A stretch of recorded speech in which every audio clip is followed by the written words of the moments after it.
Hello guys. তো এখন দেখতে পাচ্ছ একটা ভিডিও আমি এখানে মেক করেছি। যাচ্ছিলাম মামা বাড়িতে, তো যেতে যেতে কিছু ভিডিও ভাবলাম তোমাদের সাথে শেয়ার করি। মামা বাড়ি পুজোর আলপনা করতে যাচ্ছিলাম, তো সেদিন প্রচণ্ড গরম পড়েছিল। তো এটা বাসে ছিলাম, বাসের বাইরে থেকে কিছু ভিডিও খুবই সুন্দর লাগছিল চারিপাশটা দেখতে। তারপরে এটা ধান ক্ষেত থেকে ধান তুলে নিয়ে গেছে, ফাঁকা মাঠ পড়ে রয়েছে, চারিদিকটা দেখতে খুবই সুন্দর লাগছিল। তো সেটাই দেখতে দেখতে আমি আর আমার একটা দিদি যাচ্ছিলাম। তো আর কিছুক্ষণ বাদেই আমরা পৌঁছে যাব।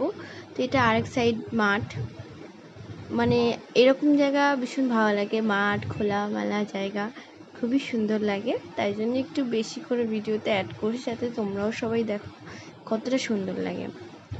তারপর এখান থেকে আমরা বাস থেকে নেমে গেলাম, নেমে সোজা গেলাম একটা মিষ্টির দোকানে।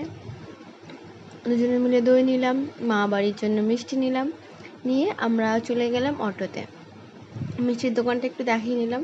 তারপর দিদি আমি একটু আনন্দ ফুর্তি করতে করতে যাচ্ছিলাম আস্তে আস্তে। তারপর অটোতে উঠলাম, উঠে আমাদের হাতে দই ছিল, দই টইগুলো খেলাম। তো ফাইনালি মামা বাড়ির পথে রওনা হয়ে গেল।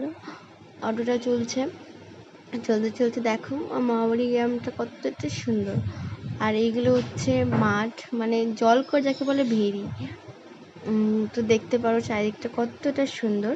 তো যেতে যেতে অটোর মধ্যে আমি আরও একটু চিল করছিলাম, একটু হাইফাই করছিলাম। করার পর এই দেখো আমরা প্রায় চলে এসেছি। আসে পয়সা দিয়ে, তা আমি আগে যাচ্ছি আর পেছনে দিদি ভিডিও বানাচ্ছিল। দুজন মিলে ভেতরে ঢুকে গেলাম, ঢুকে তারপর কিছু খাওয়া দাওয়া করে আমরা যেটা করতে গেছিলাম, মানে মেন যে আলপনার কাজটা, আলপনা দেওয়া স্টার্ট করে দিয়েছি। তো তোমরা দেখে বলবে আলপনাটা কতটা সুন্দর হয়েছে। আমি করেছি আর দিদি করেছে, দুজনেই সমানভাবে করেছি বা করার চেষ্টা করেছি। কতটা কীরকম হয়েছে তোমরা দেখে বলবে। আর খুবই আনন্দ হচ্ছিলো যে মামাবাড়ি পুজোর আর একটা সপ্তাহ বাকি, আমরা আলপনা করতে গেছি। কারণ আমরা অনেক ধরে ঠিক করে রেখেছিলাম যে এক সপ্তাহ আগে গিয়ে আলপনাটা করব, যাতে ভালো করে আলপনাটা শুকিয়ে যায়। তো যাতে কেউ পা ঠা না দিলে ঘেঁটে যাতে না যায়। তো সারা রাত্রি ধরে আলপনা করেছি, খুব ভালো আনন্দ হয়েছে, আলপনা দিয়েছি। তো কেমন হয়েছে তোমরা জানাবে। আর এটা একটা ছোট্ট ভিডিও ছিল। আমার চ্যানেলে প্রথম হলে চ্যানেলটা সাবস্ক্রাইব করে দিও, লাইক কমেন্ট শেয়ার করে দিও। Thank you.